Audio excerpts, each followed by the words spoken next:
The Union Budget 2024, presented by the Finance Minister Nirmala Sitharaman on July 23, 2024, under the Modi government 3.0, introduced significant changes aimed at stimulating economic growth, fostering innovation, and enhancing infrastructure. The budget focused on various sectors, including tax policies, healthcare, education, digitalization, green energy, environmental sustainability in India. But somewhere we saw that the people had a mixed opinion and reaction post-budget. Hi, I'm your host Ria, and in today's video we are joined by an esteemed guest, Mr. Dwijendra Srivastava, CFA, Executive Vice President and CIO DED at Sundaram Asset Management Corporation Limited. And we'll be talking about the key highlights and changes introduced in the Union Budget for the fiscal year 2024-2025. But before we move forward, make sure you have subscribed to our channel Freedom Money English and download the Freedom app now.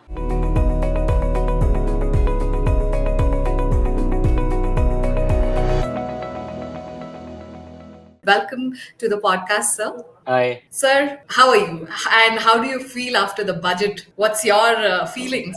Yeah, I think nothing much. I think it is a continuation. Why people are taking it as something new. So one of the things which I keep on telling people always is that budget is just a goal. Okay, it's a goal post, which the path is not known. Path is different. So they have a goal in each of the categories, whichever they are, and they will lead or lag, depending on how the year progresses. So this is something, and what we have also observed in because this is the continuation. This is the third time this government is coming in, and they are proceeding in the same direction, roughly the same direction. Okay, this time because of the political compulsion, some amount of coalition politics is visible in the final budget which they have presented, but it is not alarming by any standards. So it is Right. just a continuation. I think nothing to be like enthused or I'm kind of neutral, I would say. Okay. Absolutely, people have mixed reactions. Some of them are opposing, some of them are like saying that more changes could have been done in the budget. But if I ask you to summarize the whole budget, what would be, according to you, the key highlights of 2024 budget? I think again the same answer is there. It is a consolidation of the earlier budgets, and the theme of this government has been to try to find space for capital expenditure and simultaneously take care of the people at the bottom of the pyramid. Okay, so clearly what is happening is they are trying to allocate more money for schemes which are long term in nature, not completely revenue expenditure. So, for example, which can skill the lower skilled people and provide business opportunity to smaller businesses. Okay, so that kind of allocations we are seeing in this budget also, which is again one of the things which, if you remember in the earlier budgets also, they had indicated they don't want to introduce new schemes every time. Okay, they want to consolidate the schemes, which centrally government sponsored schemes. So these schemes, if you see, they just tinker around with these schemes. For example, um, you can have further question on that, but Mudra scheme, they have not tinkered with the scheme major. They have not done anything major in the scheme. They only include the amount in the Tarun category. For example, Right. the Tarun category, the loan amount was 10 lakhs. They've increased it to 20 lakhs. Okay. So basically, and it has been this Mudra scheme, NPAs are also right now under control. And what we also find is it is being drawn upon by the people. People have been taking loans and repaying them back and making business work in their benefit. Okay, Right. so clearly that is something which is successful, but it's a very small amount which is happening right now in the entire gamut. So it is not visibly making any appreciable difference in the economy, but incrementally it is. So it is a popular scheme, but I think the banks are not embarking upon it because in a major way because of the NPA issue. They are a little worried that maybe the NPAs might shoot if they go out all gung-ho. Right, sir. So that is I So, mean I think, and that is one thing, and capital expenditure, revenue expenditure, fiscal consolidation. Okay, so for example, we continuously barring the COVID period, we have seen that very few nations across the world have consolidated fiscally. India is fiscally consolidating. Okay, now from about 9.2% of fiscal deficit during the COVID time, we have right now consolidated to 5.6% in the latest budget, where we were aiming at about 5.9. We are at 5.6, 30 base point lower than what we were aiming. And now we are aiming at 4.9 in the next budget, which could be again because of the RBI extra RBI dividend. They had the space. They have chosen to fiscally consolidate rather than spending it in other places. So, since we are talking about fiscal consolidation, so will this budget actually address the fiscal deficit in the future? They have already re doing it. If you look Yeah, at it, as I told you, the path of fiscal consolidation is clearly set out. And yeah. even in they have spoken very clearly, this is FY25 budget target, 4.9. They are 4.9, right. targeting 4.5. So another 40 basis point from here, fiscal consolidation is they've already spoken about it and said they are going to aim for it. Okay. Right. And what are also they looking is that debt to GDP ratio is something which they are looking at. The center's debt to GDP ratio is reducing. It is very high considering overall GDP debt to GDP ratio is high because the centers and the states are taken together and then consolidated. Okay, Right. so that is almost 82, 83%, 84%, I think. Sorry, current one, and they are targeting about 80, 82%. So 82%. it they need to lower it down going forward.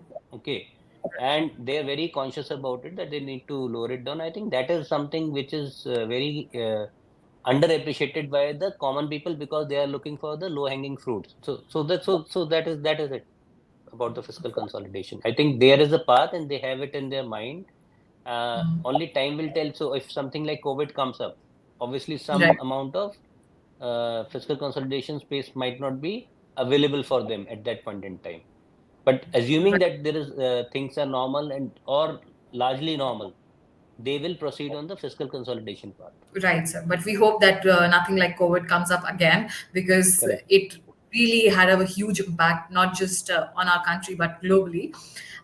One very important thing that everybody was expecting was changes in the tax slab, the income tax slab. So, what are your views with whatever the changes have been done? Is it fulfilling what the middle class, or what the people were expecting, or is it just just to probably satisfy the people? They have just done it for the sake of doing it. What's your take on that? And in a letter, clearly it is for the sake of doing it because it doesn't give too much of fiscal consumption impulse. Okay, clearly they are more bothered about the fiscal issues. And one of the things which comes to my mind is that if you look at it from the market, this government is focusing on the corporates. They think the corporates will are likely to deliver better, and they have a fixed tax base which unfortunately right now the expansion is not happening. Okay, Right. there are not enough people. Even if the number of taxpayers is rising, the number of taxpayers paying tax is not rising too much. Okay, Right. so that is something which is very important in terms of as you expand. So for example, today the tax buoyancy is about so our taxes are growing at about 11.8%. We are budgeted to grow by 11.8%. And the last year also the tax buoyancy was over 1.1, 1.2. Okay. Similarly, this year also we are targeting about 1.1. Okay. So that is something which is good. But if the growth rate in taxes of the personal income tax is higher than the corporate growth rate, corporate tax is growing at nominal GDP growth rate of 10.5%, while the personal income tax rate is growing at about 16.6%. Okay. Now, that is something which is obviously making the salaried class unhappy. Okay. Because Right. largely the salaried class is the class which is paying the income tax. So the question which the salaried class is asking is not that why should I pay tax? That is not the question. Question is why should I only pay the tax? Right. Okay. And why should I be the only person responsible? I, as a class, means should be only responsible for the entire. So taxes are a big part of receipts. Okay. And the other thing which is there is that definitely on the GST front, um, um, the government needs to look into rationalization of rates, because simply put, the burden of taxes on the smaller taxpayer. See, everybody pays a tax. Okay, Right. today even if somebody is not paying a income tax, that person They're is paying paying tax because GST. he's consuming something, and when as soon as they Exactly. consume something, they are paying a tax. So it is a very wrong thing to say that you don't pay tax, or everybody is paying a tax. So a person Right. who is having his entire salary consumed, that is the bottom of the pyramid guy. It is really Mm. challenging for a person if it is, say, average rate of 18% income tax. Okay. Mm. So that person is paying 18% income tax without saving. If I am Mm. paying a 30% or a 40% tax and I'm saving, I'm better off. Okay. Right. Any day. So that is the thing which is happening in the system, and this needs to be addressed. And I think people are not wrong when they are asking for some kind of rationalization on that account. Mm. And I hope, when because they have indicated in the budget that this is just what they've just done it because there was a real big pushback, and this is Right. not going to induce consumption. 17,500 is the amount which comes, okay, Mm. by the entire saving, that also in new tax regime. So they very clearly indicated new tax regime is what they will make the changes now. Okay. Mm-hmm. Now, in new tax regime at 17,500 for the entire year is not a very big thing. It's not even monthly. Monthly, if it would have Right. been, then it would have been a big thing. Okay, this is an Mm. entire annual saving, and it doesn't induce any kind of consumption orientation. So, what in general in economics, what we call it is that simple thinking. If you just look at it, if you want to increase consumption and you want to, so the point is people will choose the product which they are demanding. Okay. Mm. And as they have more money in their hand, they will consume the products which they are demanding. Right. And those industries will benefit. So once that consumption is encouraged in the right direction, automatic demand will happen. The industries will, so some industry will fade out, but some industries will boom. And that Mm. is likely, and India is a very big country. So that itself, the belief of the government right now is in terms of spending on their own. So GDP growth, which is happening today, is largely happening if you look at the GDP equation C plus G plus I plus X. Okay, Mm-hmm. in that it is the government which is majorly contributing to the growth. If you look at from the expenditure side of the GDP, the PFCE, private final consumption expenditure, has been growing much lower than the GVA. Okay, Right. GVA has been growing for last say 8 9 quarters between 6 to 7%. Okay, Mm. while your PFCE is growing at between 4 to 5%, and it has been flat in the last few quarters at 4. So that means Mm. the consumption expenditure is not happening, and that is Right. taking a back seat, and it is uneven. We also know, you must also have read, you guys must have covered also the K-shaped recovery, which basically Mm. says the have the ones have and have nots. Okay, so the have are spending more than have nots, and that is Have why not. they're struggling. Okay, while Right. the guys who luxury items are sales are happening much higher. That's a small proportion again. And if that is happening, we need to have a larger look as a country that where we are Right. headed. So I Right, sir. don't know. I don't have a solution, but obviously the government right now thinks that they are the best spenders. Okay, and they can allocate capital better, maybe Mm-hmm. because of the capex or the infrastructure sector. But I think some solution needs to be made in this kind of an environment where the government is also concerned. I mean, I must highlight this, that if you look at the expenditure, say almost 24%, even the budgeted one, interest expenses are 24% of the revised expenditure. So I think interim budget, which was 46 lakh was crores was being spent, because this RBI dividend 48 lakhs is being spent now. And that 48 lakh expenditure, some 11 lakh 60,000 is just interest payments. Right. So that amounts to almost about 24%. Okay. Now, if you look at it even from an expenditure perspective, almost 50, more than 50% is in are kind of logged expenses. So there is Right. very little space for the government to spend in the right direction. And if you have to do that, you have to bring down your debt, which they are doing actually. If you look at it, that is what I was talking about. They are very clearly talking about bringing down the debt. And since they will bring down the debt, then they will have more space to spend in other areas. But by that time, they may not have the power Right. to do it.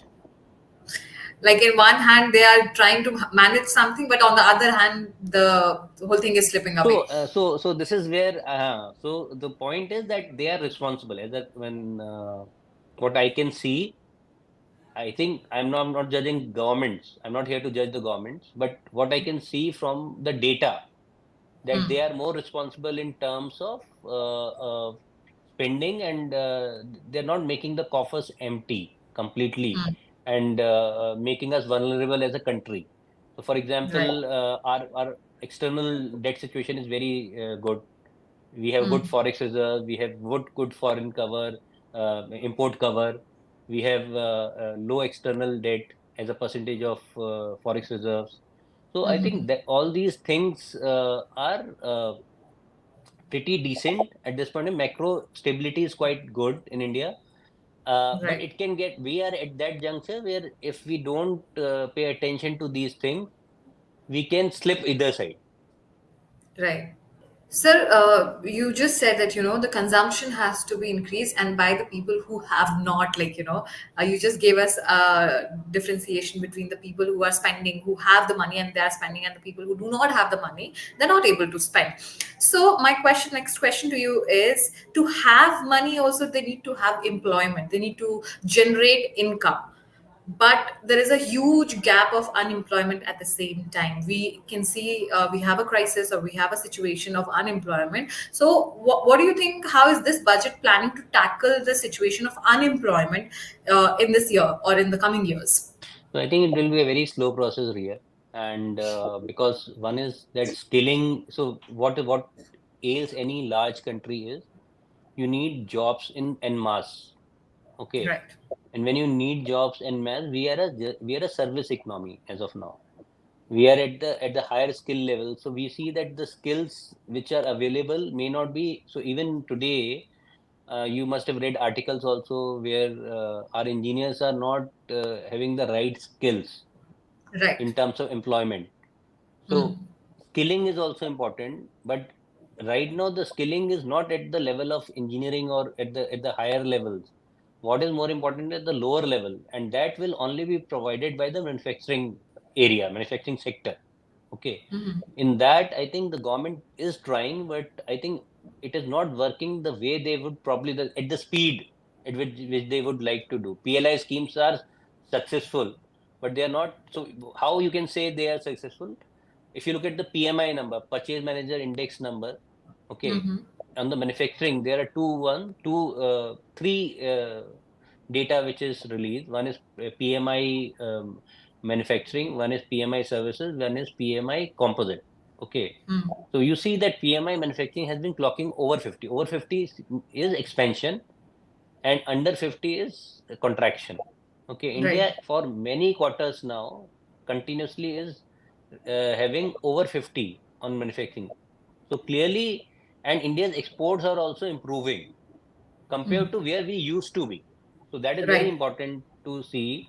And people definitely are using India as one of the destinations for manufacturing goods. And that is determined on the basis of our infrastructure mainly. So if our infrastructure doesn't improve in terms of roads, in terms of ports, etc., we will not be able to export gainfully, and we'll not be Right. able to compete with our counterparts. So, for example, a small country like Vietnam or Bangladesh are able to compete with us and do better than us in terms of export because they have advantage in that particular area. Say, for example, Bangladeshi garments, their skills, there is ample labor available in that Right. area. Okay. Similarly, in Vietnam, all areas are there in manufacturing, leather, your electronic goods, all these because a very young population, and it is very akin to China. Okay, state driven, and very fast neo-communism, what you would like to say. So all Right. those things are and land acquisition, etc., is not a problem. For here, land acquisition is a state subject. So Yes. getting land becomes a big challenge. Okay.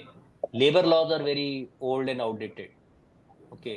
So it's very simple that if you do not have uh, dynamic labor laws, it is one is obviously thinking like a socialist, but the other way is thinking if you want that employment problem to be solved ultimately, you need to solve these issues, policy level issues, and you need to build infrastructure to that extent if you want fast progress in that direction. And since we are such a large country, the other obviously solution is that since so many people are coming in, they will automatically migrate to areas where gainful employment is possible. Okay, Right. like the Gulf countries or Europe or US, where people are aging and they need youngsters to work in the workforce. Right. So this being one of the major reason, we can say that people And are that is why you actually see, na, our remittances are rising because, right. and this is because of our workforce now being global workforce. Yes, yes, actually. So let's talk about the changes that is brought in the capital gain taxes, which have actually somewhere the investors are not really happy now, and the brokers at the same time. The changes that has been brought, the increase in the percentage that has been done. What is your opinion on this? Is it right? What has been done is right? Will be suiting in the longer Now, I'll run, not or paint it as right or wrong. Sorry, yeah, go ahead. yeah, or is No, no, it please just a complete your question. yes, sir. Or is this just a way for government to probably take more money from the people who are making more money? So, I will not go and paint it as right or wrong. I think, as I told you, I've given you a backdrop in terms of how the government is concerned in terms of raising money. Right. Okay. And my only opinion there is that the same thing that, see, we are a emerging economy. Okay. In an emerging economy, we should have, so we are one of the best vibrant and technologically savvy capital market on the equity side, particularly. Okay. So Right. raising of money also is very important. See, it is one of the same thing. If you have a vibrant banking system, you have a vibrant capital market. What is more important is if you can get money, okay, Right. even if you want to borrow, you can get the money at a cost of capital which is amenable to you for your project. Okay. It is as good as if you make it difficult for raising money in the capital market, people who have money have their own mind. Okay. So if they say that 12.5 is not something which is good for us, and we are not a developed country, is it? Okay. So my thinking is that in an emerging economy, let it play out to that place where we become more developed.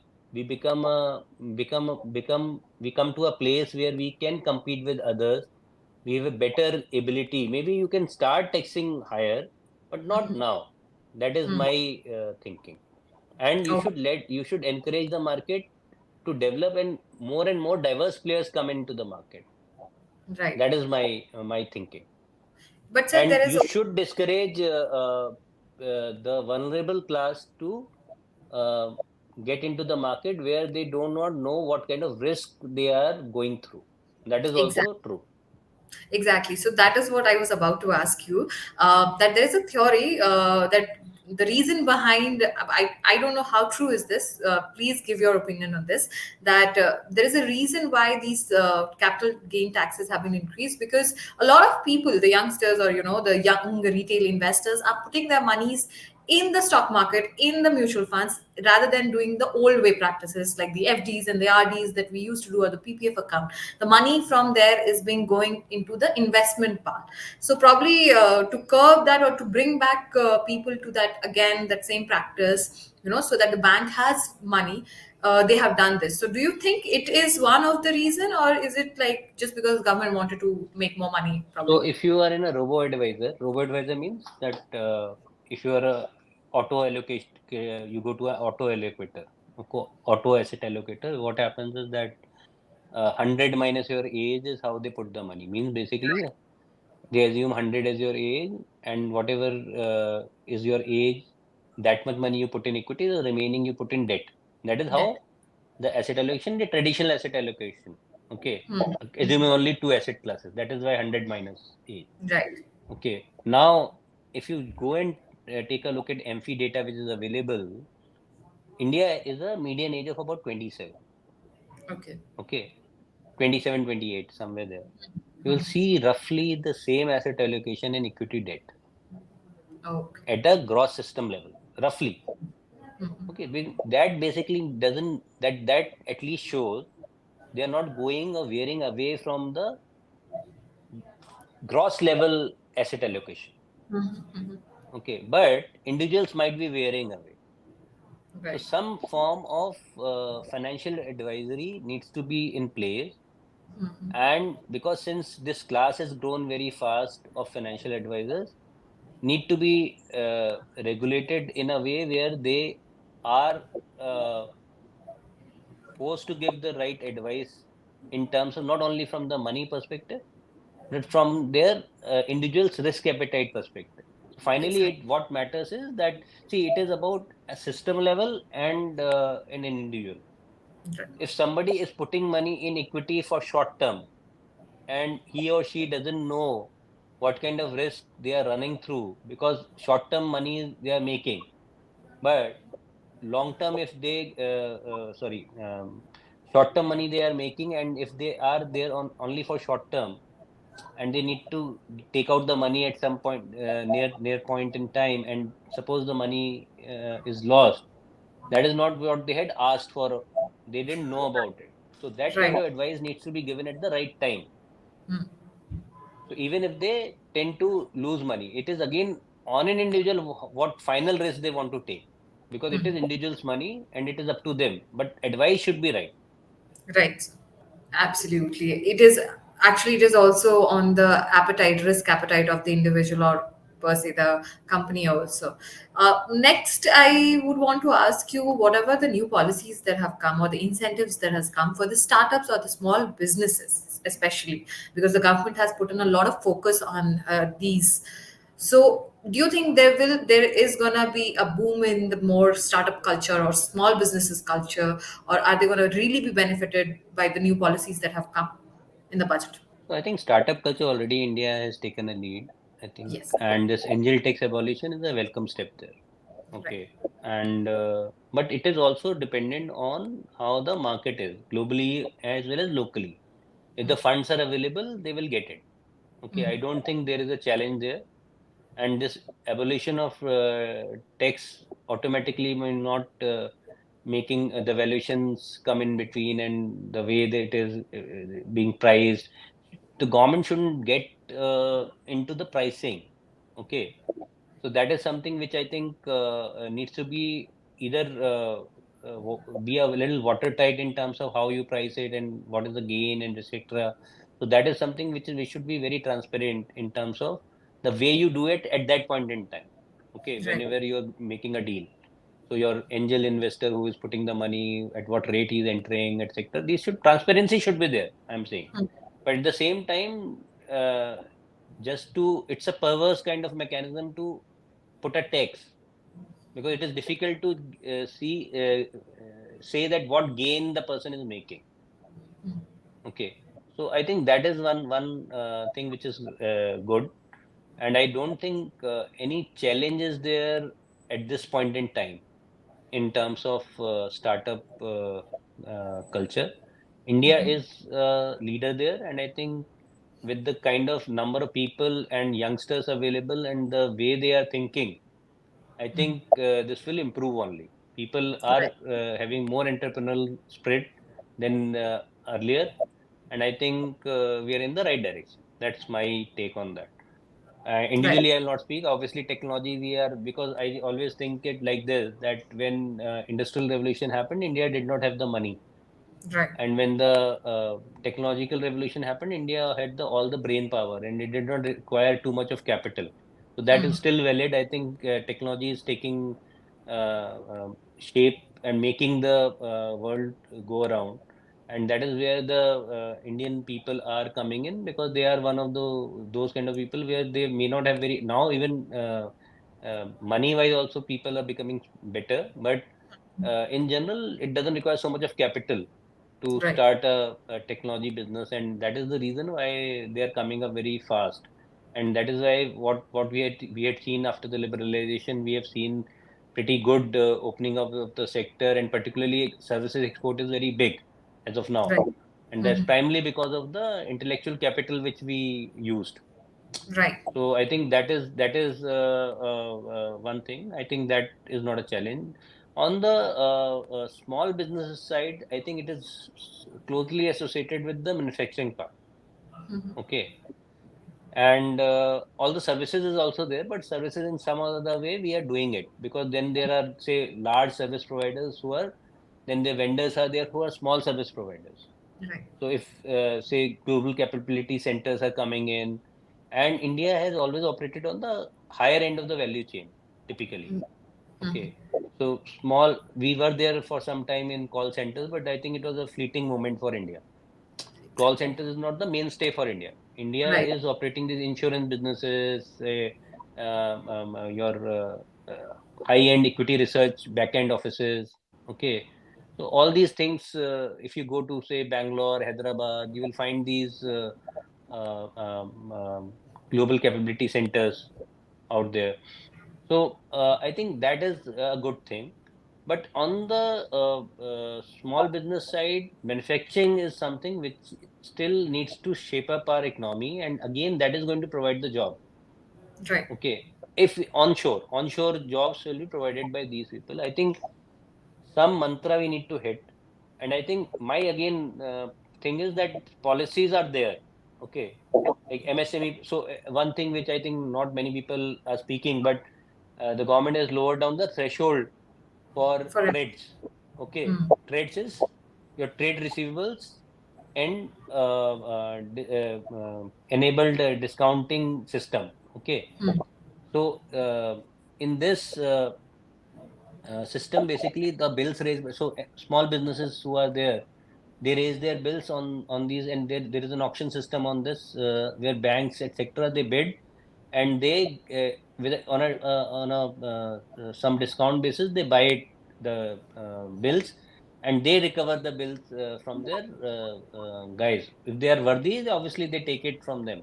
They are discounted their proper bills. So that is a discounting system, which is the threshold lowering down, increase the number of people on that platform. So automatically it gives more availability of finance to these guys. Okay, Right. which is good.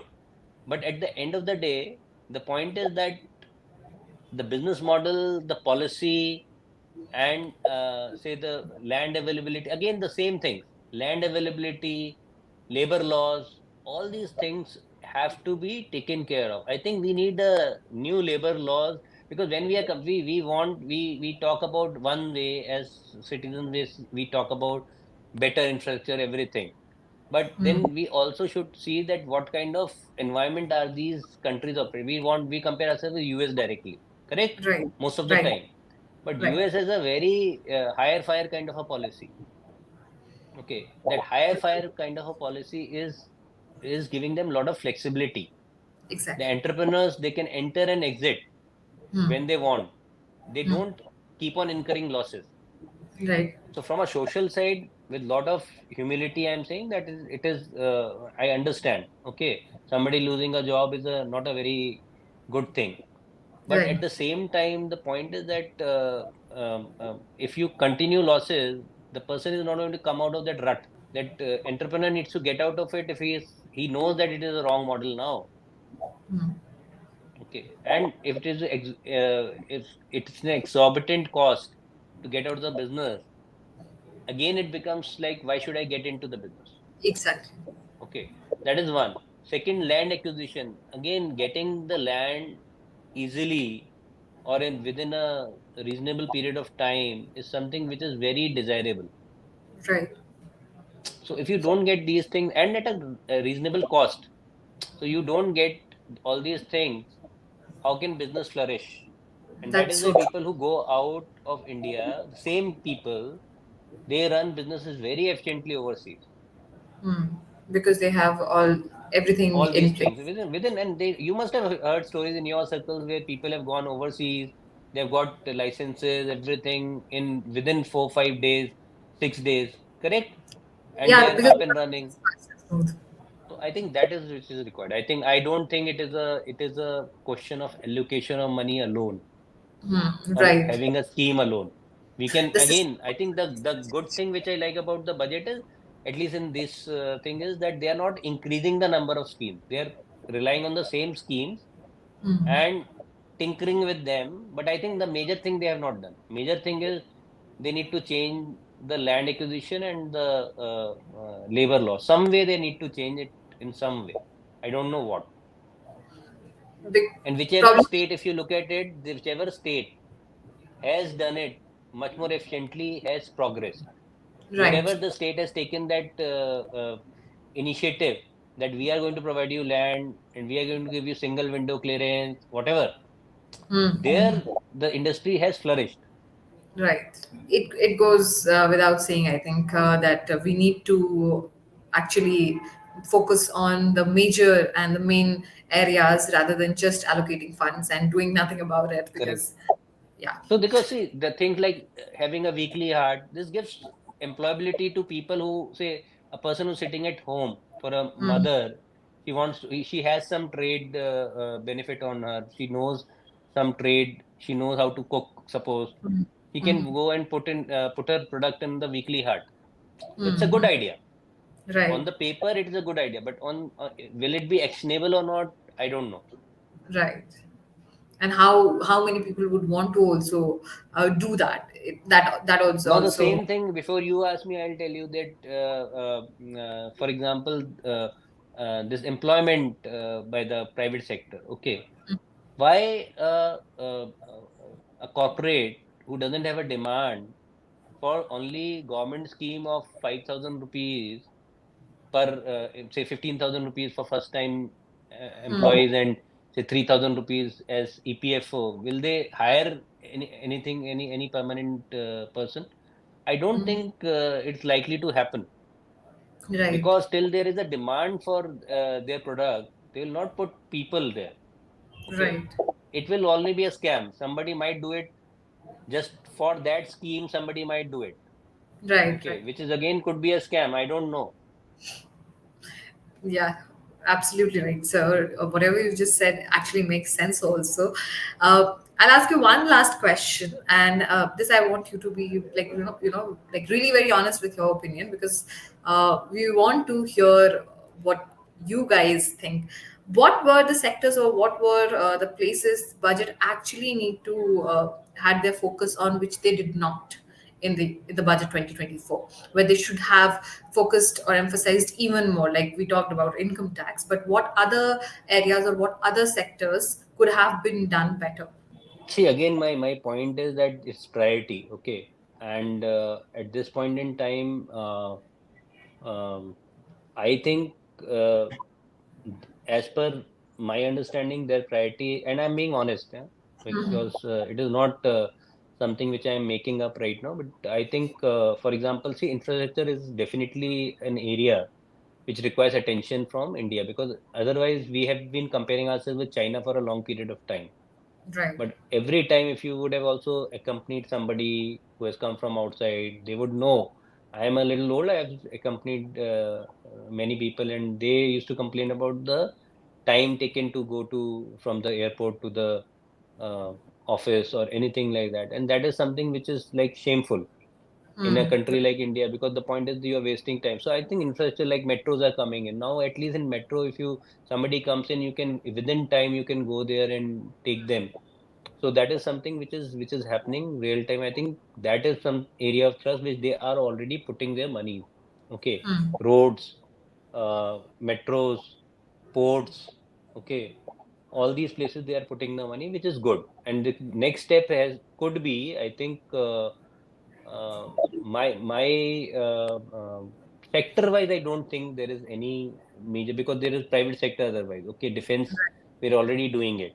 Okay. Yes. Defense is a sector where we need to be there. But again, as you look at, although we are a very large spender in defense, but we are not very significant. Okay. Hmm.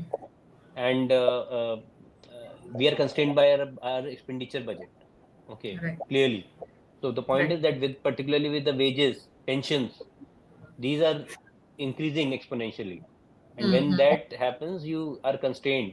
Because of that, putting money in other areas becomes a little bit of a challenge.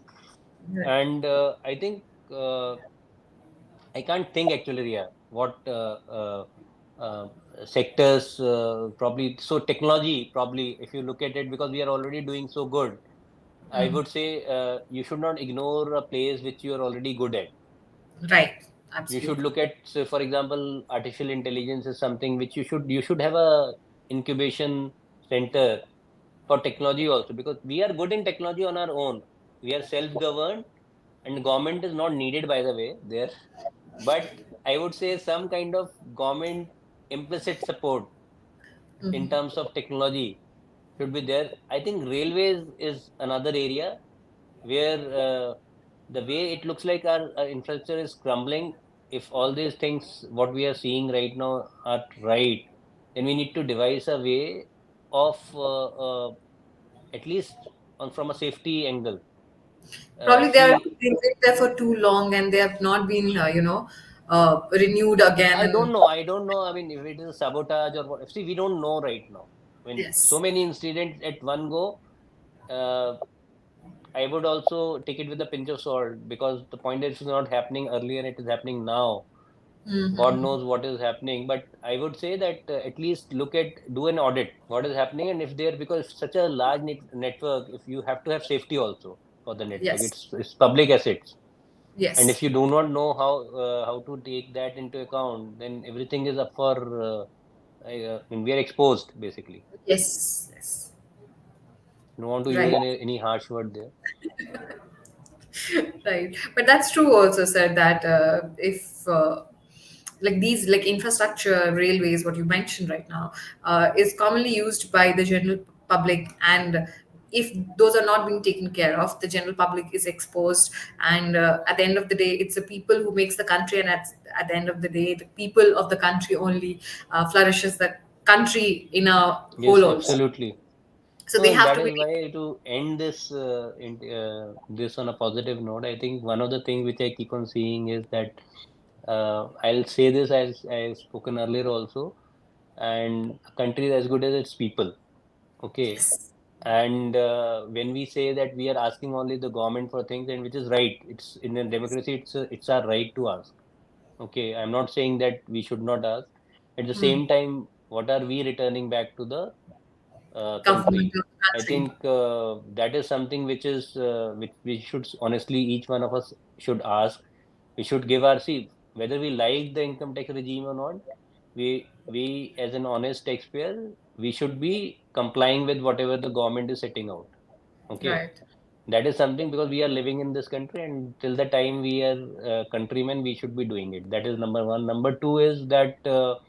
Uh, look at other countries who have done really well in terms of whom other people admire. They have been nationalists. They love their language.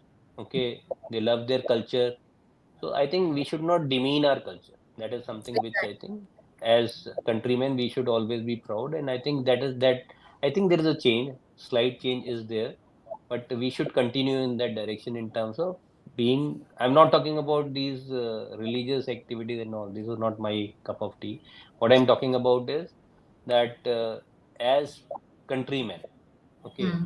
as Indians, we should be proud about where we are. Right. So I think government is also doing what is best for us and what is in their hands.